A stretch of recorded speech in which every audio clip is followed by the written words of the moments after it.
And I just start shaking Jen. I said, wake up, wake up, wake up. And she's like, what's going on? I was like, I passed.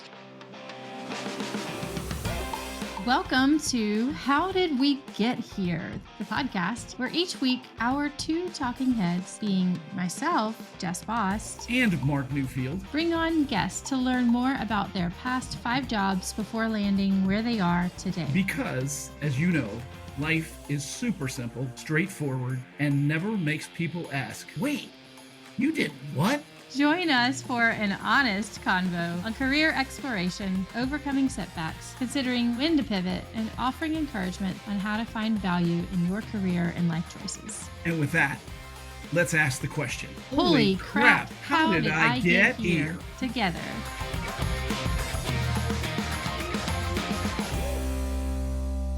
Welcome back, folks, to another episode of How Did We Get Here?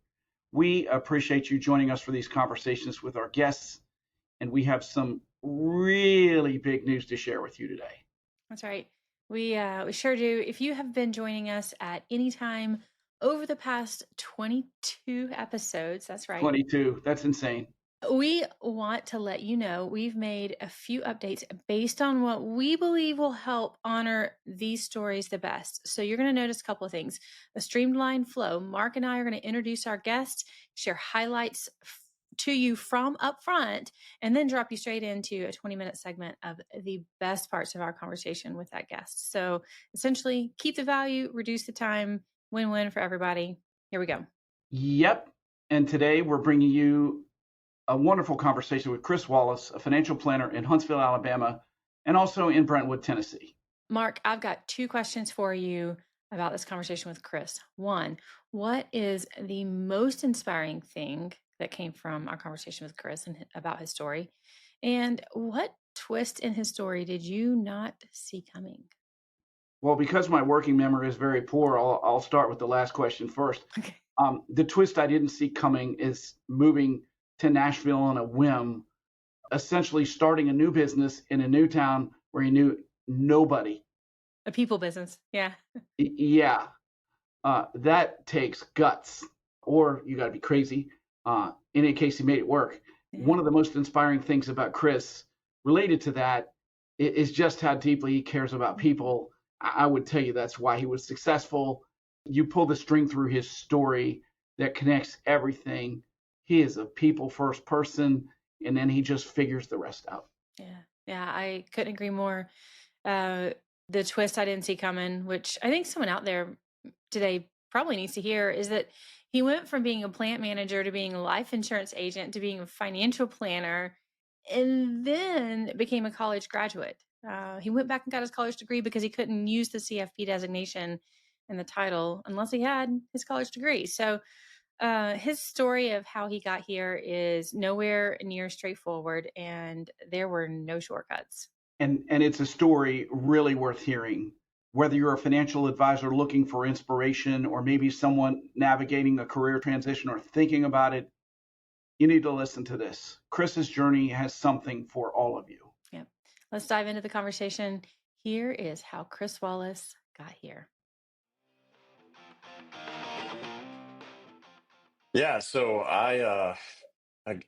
prior to this industry, I was in the manufacturing industry, and I started as just a regular plant operator. I just ran a machine, and through, I guess, evolution at the plant, I got promoted. And really, my last part of my career in the automotive industry was I was a plant manager. But during the last part of that career is when I started to migrate into what I do now. And what I found was, I guess I enjoyed helping people. That was probably the most satisfying of it all. Was, at the time I was just life insurance only licensed. And honestly, there was some contentious moments at the house. Like, my wife did not want me to be a life insurance agent, doing my little quotations. But I told her I had like greater goals in mind, and that's not where I wanted to end up, because there is kind of a stigma with just life insurance, because you go up to somebody and say, "Hey, do you have life insurance?" They might need it. They probably do need it, but they're like, "No, no, no, I don't need life insurance. I'm good. I'm good." So really, I wanted to kind of evolve more into the planning side of things, and ultimately that's what happened. So I started doing this kind of part time, uh, you know, prior to leaving my job as a plant manager. So I'd get off work in the evenings. I would start meeting with families, doing some financial planning type stuff. Ultimately, along the way, picked up my health insurance license, then my Series 65. And then I did something kind of backwards that most people would say. I obtained the CFP, I passed the CFP test, but I didn't have a completed 4-year degree.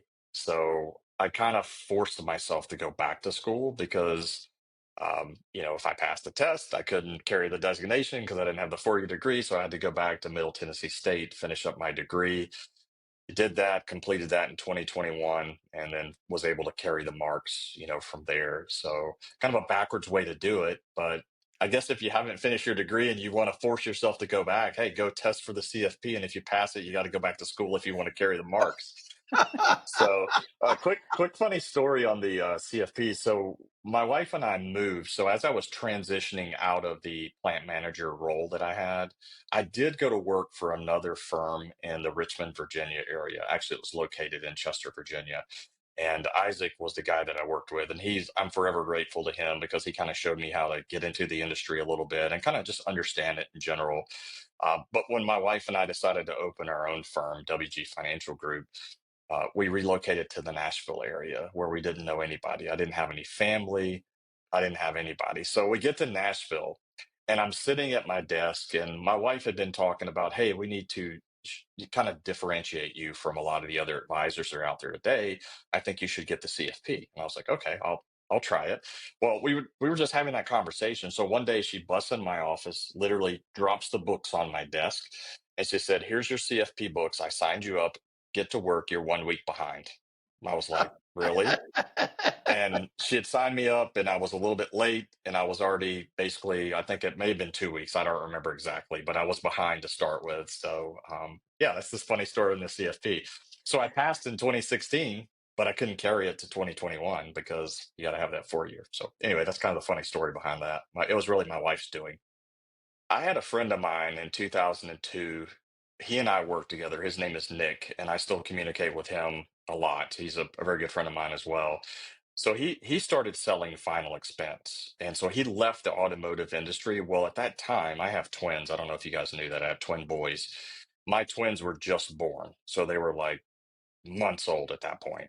And so he leaves and says, hey, I'm going to do this in the life insurance industry. You should come join me. It's a great field to get into, and you have flexibility. Well, I was too afraid to do it. I needed insurance for my kids. So I ended up sticking around for a few more years in the manufacturing industry before I said, you know what? It's probably not a bad idea to at least get licensed and kind of explore that field.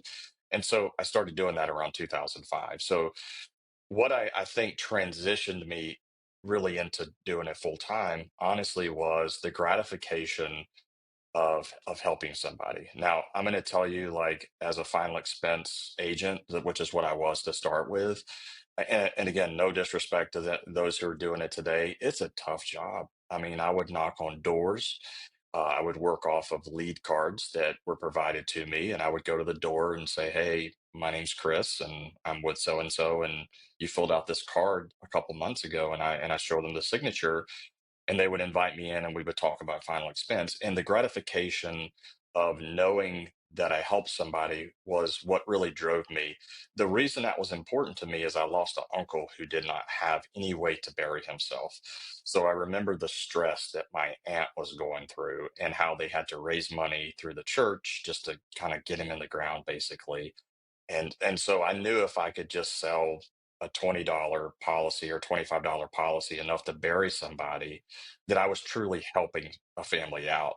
That when that time inevitably came, death, obviously, they weren't going to have to stress about the money because they had a way to bury themselves. And as I progressed further and further, I started to really think about how, just holistic planning and doing financial planning from not only just a life insurance perspective, but health insurance, investments, long-term care, longevity of money, making sure you're not going to run out of money, having income, social security decisions, Medicare decisions. All of that began just to kind of say, oh, I could do this. I could do a little bit more to help somebody. And now that's what, like you guys, I do holistic planning for families. And I think that's how I really got started. That was what that's what really helped me make that transition was just the gratification of knowing I'm helping somebody. And I kind of had flexibility in my own calendar. So if my daughter wanted me to go to lunch with her at school, I could just not book an appointment or whatever. So yeah, that's kind of how it kind of evolved. When I started up, because you're right, I mean, you passed in 2016. A quick funny story on that. So I actually took the test when they were releasing new material. So they told you when you were testing that you were not going to get that preliminary result that I you remember normally that. get. Yeah. So in 2016, I went out of there thinking that I passed, but not fully knowing. And nowadays, most of the time you get that, you pass kind of thing. Well, I didn't get anything. So here I am 6 weeks later. This is a true story. I'm laying in bed. I get up to go to the restroom at like 3 a.m. in the morning. And like a dummy, I pick my phone up and there's an email from Prometric. And I'm like, oh, don't open it. Do I want to open it? So I went back to bed. I set my phone down and I lay there for like 10 minutes. And finally, I grabbed my phone, I opened it up, and it said, congratulations, you passed the CFP exam. So here it is, 3:15 or so in the morning. And I'm like, bubbling with excitement, but I can't say anything. So finally, I roll over and I just start shaking Jen. I said, "Wake up, wake up, wake up." And she's like, "What? What? What's going on?" I was like, "I passed." And I had my phone and I like shoved it right in her face. And she's like blinded by the cell phone light at 3:15 in the morning. And I'm like, "I passed." And she's like, "You passed what?" And I was like, "I passed the CFP exam." And so the rest of the night, I didn't sleep. Obviously, I couldn't go back to sleep. She did. She went right back to sleep. I didn't. So yeah, then became the journey of, okay, now you got to go back to school. So when the excitement wore off, it's like, okay, well, you got to go back to school. I had about 20 credit hours at that point in my life because I had been through some school, but just not all of it. So went back to school and I was going to target a degree in marketing. And about 2 years into it, and I'm figuring at this point, man, this is going to take me like 7 years to finish a 4 year degree, working full time, being a dad, running a business, etc. So I happened to run into a lady that worked for MTSU, and she said, "Hey, Chris, did you realize that they have adult study programs where it can be accelerated?" So I was like, "No, I didn't know that." So what it allowed me to do is use all of my prior learning experience. So I was able to take all of my licenses that I studied for, my 65, the CHFC, the CFP, and I was able to write a report and collect all those hours and really turn those in for credit hours. So at MTSU, they had a degree program where it was just basically called liberal studies. So essentially, you obtain credit hours for some of the work history that you've done and some of the studying that you've done in the past. So my degree is technically in liberal studies, but the CFP doesn't care what your degree's in. It can be in basket weaving. It just has to be a 4 year accredited degree. And so that's what I ultimately ended up doing because I could expedite my way a little bit quicker through the degree program.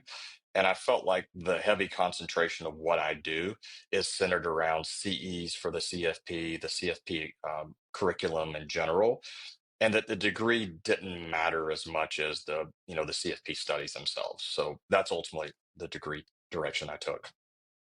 I think the job as a financial advisor is there's a big responsibility. I think when the normal person thinks about financial advising or a financial advisor rather, the normal person would think, oh, they're going to manage my money.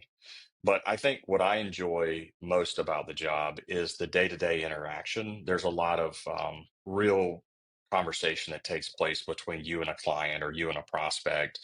And money's really emotional to people. So in addition to managing money, you also have to manage emotions. And then I think the other thing that I really enjoy is you're walking through this phase of life with somewhat of a new friend that you're developing. So you have them as a client. Now they kind of become close to you because you're doing reviews and you're walking through the ups and the downs of that client situation. And so I'll give you an example. Like today before the call, I met with somebody who is now becoming a client of mine. They're transitioning as of this morning to a client. And it had been since September since I met with this individual. And the reason why there'd been a lot of stuff go on that I just wasn't privy to at the time. And so when he came in, he kind of informed me that his wife had stage 4 breast cancer, and that his son was going through some difficulties, and he's kind of doing a lot right now. And I wanted to cry. Actually, if I'm being really honest with you, I wanted to cry for him.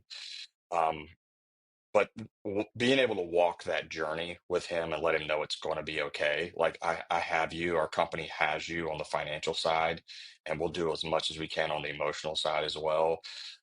Just helping somebody, like I said earlier, is for me one of the most gratifying pieces that there could ever be. There's just a lot of satisfaction knowing that you're there for somebody and that you truly are able to help them. So for me, it was early. I did come from a single parent home. I have a great relationship with both my parents now, but they divorced. And in the 80s, divorce wasn't very common. So I grew up with not a lot. So really, I guess in an early age, I learned how to work, and work kind of became my escape. I mean, shoot, I would say even today it's still somewhat of my escape.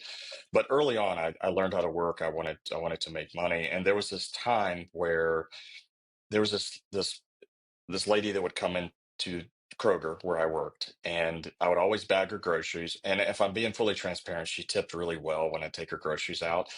So, but this one time she came in, and her son, and it still makes me sad to think about today, he was in a full lower body cast, so legs from the waist down in a cast.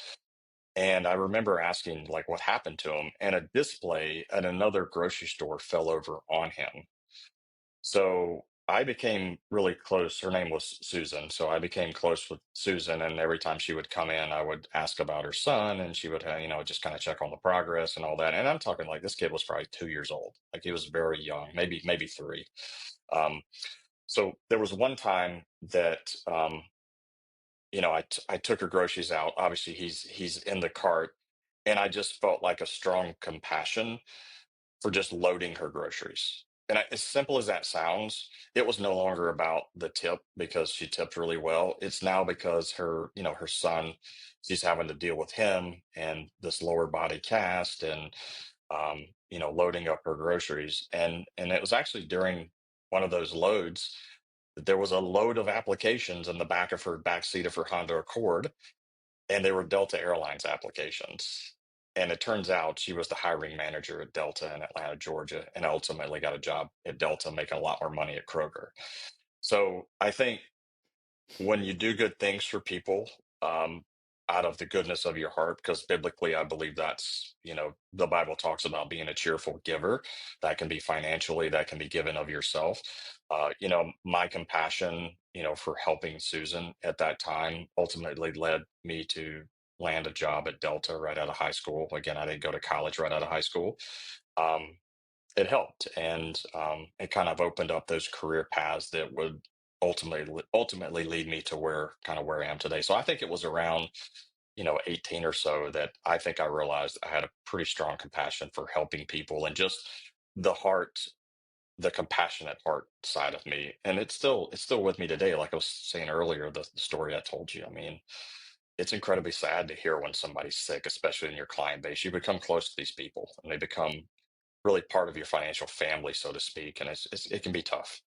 Yeah, so how I didn't teleport from Delta to be in a manufacturing. What happened was when I started at Delta, I was on midnight shift, so I was working, I think it was 12 to 8. So I was there all night, which that wasn't so bad because you could sleep during the day, you still had the afternoon to do stuff. But the second year that I was there, I got switched to second shift. So I was working 3 p.m. to like midnight, if I remember right. And for me, I just hated that shift. I had Tuesday, Wednesdays off, and I didn't like it anymore. I was thankful for the job, but it was eating up a lot of the time as a young person where I felt like I could be out doing other things, and I didn't have any weekends off. So I went and applied for a job at a manufacturing facility. So that's ultimately how I transitioned. So they hired me in as an operator. And to your point, it was about 20 years, close to it, that I was in manufacturing, and I did many different jobs. So I did, the operator job, supervisor, assistant quality manager, operations manager, and then plant manager with another company. So it was actually with two companies during that 20-year time period. And so kind of the progression, uh, I guess, in manufacturing. But there came a day where I was working a lot at the tail end of my manufacturing career. I was working with families in the financial planning in the evenings, and my wife literally told me, we just got back from Disney World. This is 2011 when I made the final jump to do this full time. Uh, my wife told me, "You're never home and something's got to give." And I said, "Well, I'm glad you said something because I have my notice typed up already and I'll send it to you. And if you approve it, I'll turn it in today." So in August of 2011, I turned in my notice in manufacturing, and that's how I made the full jump to a salaried position with bonus as a plant manager to being basically independent on my own, creating my own money and salary and health benefits and all of that. Kind of scary, very scary. You went People thought I independent was, immediately. What did you take away from being a plant manager in your all your prior experience to yeah, running your own RIA? yeah. So I'm actually still an IAR at this point underneath an Okay. RA. So, yeah, so I think the thing that I've carried with me is I have real world. I know what it's like to sit across the table from someone who's busting their tail day in and day out in manufacturing or whatever job it may be. I've walked in those shoes, and understanding benefits of a corporation I think helps. But I think just the relatability aspect of it to where I've done what you're doing to some degree, and Right. sometimes to more degree than what they're currently doing. So being able to relate with them and really understand it, that I wasn't born with a silver spoon in my mouth, that I grew up, we didn't have a lot. I had to work for everything that I currently have today.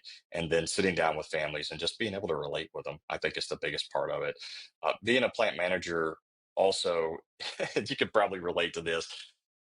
When you have the CFP study books, you have the textbook of how you're supposed to do things, how they want you to do things. But hey, when the real world hits, sometimes you got to make some modifications. We had to do the same thing in the plant. We would have a blueprint of how a part is supposed to be built, and then we would have to do all of these engineering changes to make the part actually function in the real world for people that were going to buy the car. Well, the same thing with financial planning. I think there's textbook, and then it's like, oh shoot, we didn't know we were going to see the last 5 years of the bond market, fall apart because of interest rates. So you have to make adjustments, and having that mentality, knowing that everything's not always going to go according to the textbook, and being able to create and let clients and prospects know, hey, listen, you're okay. We need to make these kind of modifications. And those are the same types of things I had to do running the plant. You're constantly having to make modifications, in the plant. So that's probably some of it. So like for independent advisors starting out, if you're just doing like I did, you're jumping from something very secure into an independent position where you're trying to start up your company.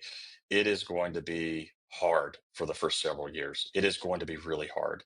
And I would probably say, if you don't have a lot of reserves saved up, and I thought that we had a lot, and it was still difficult. You've got about 2 to 3 years of really, really, really hard roads ahead of you, and then the roads start to kind of open up. So what I would say from day one I was trustworthy, but it takes a while for you to build credibility in the industry. You really have to put in your time, because you're not going to get a license and say, oh, hey, guess what, I'm a financial advisor, can I manage your money? Because people are going to look at you like you're Bernie Madoff, and they don't know who you are. And so I would say realistically, it probably took about, I would say, 7-ish years before I think the client would look at me and go, okay, we can trust his knowledge base.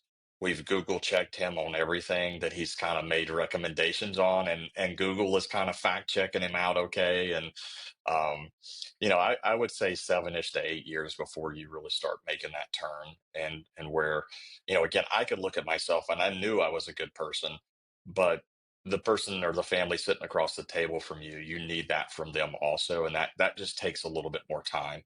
I will say that once I obtained the CFP and was able to actually carry it, believe it or not, I know there's intelligent advisors out there that don't have a CFP, and I'm not knocking them at all, but me personally, I felt like there was an elevation in the type of client that I was able to onboard, into our client family, by having those marks. And I think there's some value there because I know you guys are CFPs, and I know that when you went through the curriculum, probably like myself, you're like, oh wow, I didn't actually know that. And it just dives so deep that you're forced to learn things that you may not know. And I'll give you one quick example. Shortly after I passed the test, now again, I couldn't carry the marks, but shortly after I passed the test, I met a widowed female with five in her 50s. She's 50 in her 50s, just five minor kids. So if I didn't understand the Social Security maximums that they could get as a family for each kid, I might not have been able to onboard her as a client and actually help her. But because I've just been through the CFP curriculum and I understood, oh, there's a family maximum and this is how much you're eligible for, and we can do this. And um, pretty wild story, but it just, I wouldn't have known that had I not been through the training at that point. So, um, Yeah. The CFP for me was, it felt like a light a light board, you know, within the context of financial planning, all of the different areas of financial advice, estate planning, tax planning, insurance, multiple levels of insurance planning. Of course, you've got your investment planning and even cash flow, like all of it, retirement planning. mhm, Within all of those domains, there are so many different little pieces that could be turned on or turned off depending on the client situation. And within each of those pieces, there's rules and regulations and triggers and all of these other different options. And what I felt like the CFP did for me was take that light board and over time switch all of those lights on so that I knew if we were doing retirement planning, all of these things were considerations. Now, I may correct, not know off the top of my head exactly how to calculate that number without correct, having to Google that formula, or I may not know off the top of my head exactly what the IRS rules and regulations around the limits or the yeah, brackets or whatever are of that number today, hmm, hmm, since they change them sometimes more than once a year. But I know yeah, that I should go look for that. I know that right, that's the thing. I know that that right, exists, and I know that it's important to you know, to your point about the female with five kids. You knew that it was a thing for right, her to have a Social Security benefit for those kids. Could you correct. calculate it in your head? No, No, I but had to, you I had knew to to go go look it up. look for it, and you knew Correct, you knew where to go to look for it. And I think that was for me one of the biggest benefits of that CFP designation was all having all those lights flipped on, and me going, okay, those exist now. Now I know they exist, and so I right, can pull them all in and use them when needed, look them up as needed, but I'm not missing information. Um, correct. yeah, I those. think with the CFP, having that exposure, there's a lot of pattern recognition in what we do. Mhm. So every family's different. Every individual family, they're all different, but there's certain patterns that you need to be able to recognize. So if you are working in the industry long enough and you've been around certain situations, if they're charitably inclined, there's certain things you can do pre QCD age 70 and a half. So pre QCD age, what you can do post QCD age, there's things you can do. There's patterns that you need to be able to recognize as an Yep. advisor, and I think the CFP helps with that. I also think the stuff called gray hair helps out a lot too. Being in the industry now nearly 20 years also helps. So I've been asked more now that I have more of this gray hair contributed. I always say to my daughter was really more of the plant than anything. Um, that helps to, most people say, well, not most people, I've had a lot of people say, well, how much longer are you going to work? And I'm like, oh, I'm only 52, I'll be around quite a bit longer. But at the end of the day, people are concerned with that, but they also want a seasoned advisor because somebody that doesn't have that experience might not know that grandparents who have legally adopted their grandkids have access to Social Security on the grandkids as well, or they have Social Security. some of that, the CFP may not touch on it. Some of that comes from just having gray hair and being around it long enough. So. Yeah, so what do I think is probably the most valuable? Well, one is just creating, like, we deal primarily with pre-retirees and retirees. That's my core market that we kind of work with.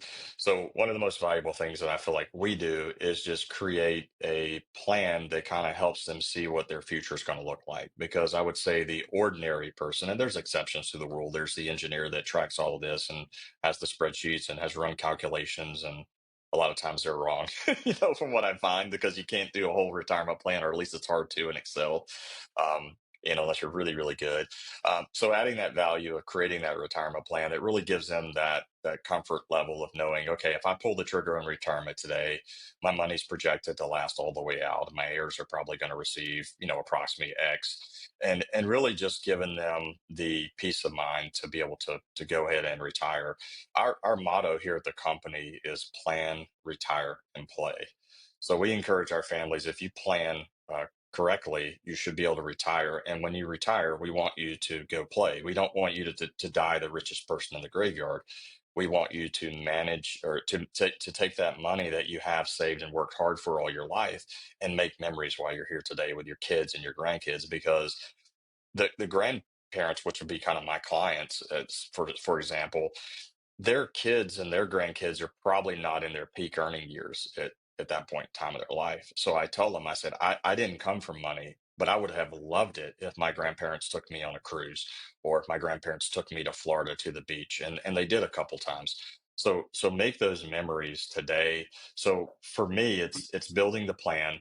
It's encouraging them to make the memories with their kids today, because as you guys know, you lose clients, and you see people die and leave this earth, either in your client family or your family, and so you just want to remind them that we're not guaranteed tomorrow.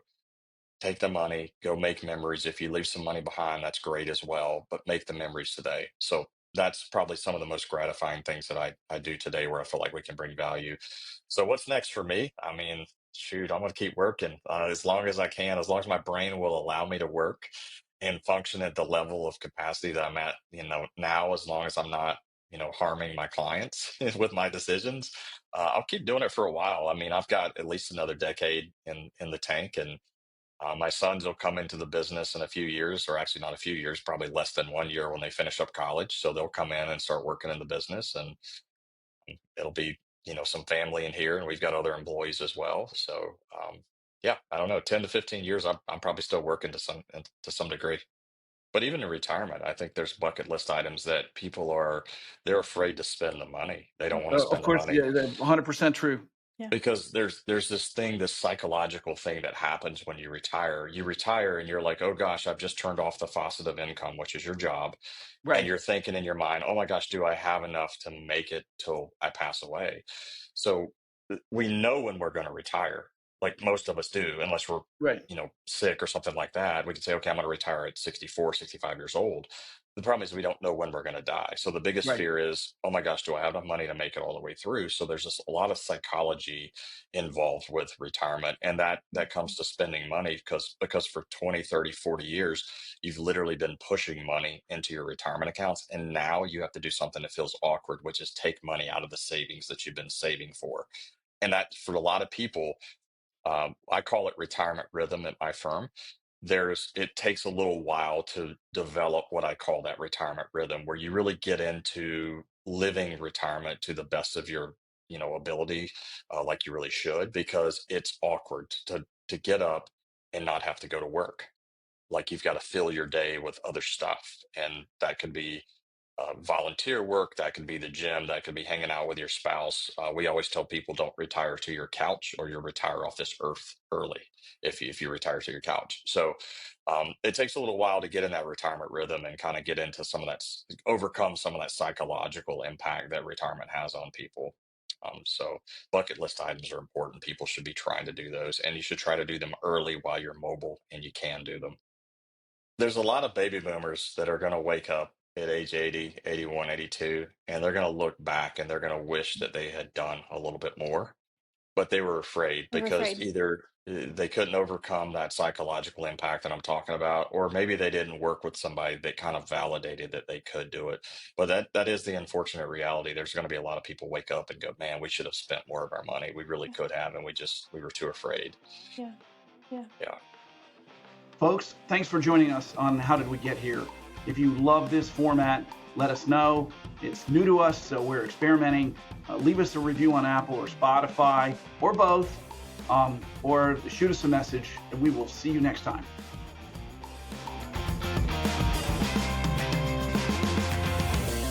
A big thanks to our amazing guests who agreed to join us on a journey through their career stories on How Did We Get Here? If you've enjoyed the laughs, surprises, and unexpected turns, be sure to hit subscribe for more intriguing tales. Your support means the world to us. Until the next episode, keep asking, keep exploring, and keep wondering, How did we get here? This material is distributed for informational purposes only. Investment advisory services offered through Journey Strategic Wealth, a registered investment advisor registered with the U.S. Securities and Exchange Commission, SEC. The views expressed are for informational purposes only and do not take into account any individual's personal, financial, or tax considerations. Opinions expressed are subject to change without notice and are not intended as investment advice. Past performance is no guarantee of future results. Please see Journey Strategic Wealth's Form ADV Part 2A and Form CRS for additional information. This podcast is not intended as and may not be considered to be investment advice and does not constitute a recommendation of any investment strategy or product for a particular investor. The information presented on this program is believed to be factual and up to date, but we do not guarantee its accuracy and it should not be regarded as a complete analysis of the subjects discussed. Discussions should not be construed as an offer to buy or sell or a solicitation of an offer to buy or sell the investments mentioned. Investors should consult a financial professional before making any investment decisions. The opinions are those of the host and the interviewees at the time of the podcast recording and are subject to change. These comments should not be construed as recommendations, but as an illustration of broader themes. Forward-looking statements are not guarantees of future results. They involve risks, uncertainties, and assumptions. There can be no assurance that actual results will not differ materially from expectations. Investments involve varying degrees of risks, and there can be no assurance that any specific investment or strategy will be suitable or profitable for our client's portfolio. All investment strategies can result in profit or loss. Just Boss is an investment advisor representative of Wealth Tech Partners, LLC, DBA, Lake Avenue Financial, which is a registered investment advisor and only conducts business in jurisdictions where it is properly registered or is excluded or exempted from registration requirements. Mark Newfield is an investment advisor representative of Journey Strategic Wealth, which is a registered investment advisor and only conducts business in jurisdictions where it is properly registered or is excluded or exempted from registration requirements. Registration as an investment advisor is not an endorsement of the firm by securities regulators and does not mean the advisor has achieved a specific level of skill or ability. The firm is not engaged in the practice of law or accounting. You should always consult an attorney or tax professional regarding your specific legal or tax situation.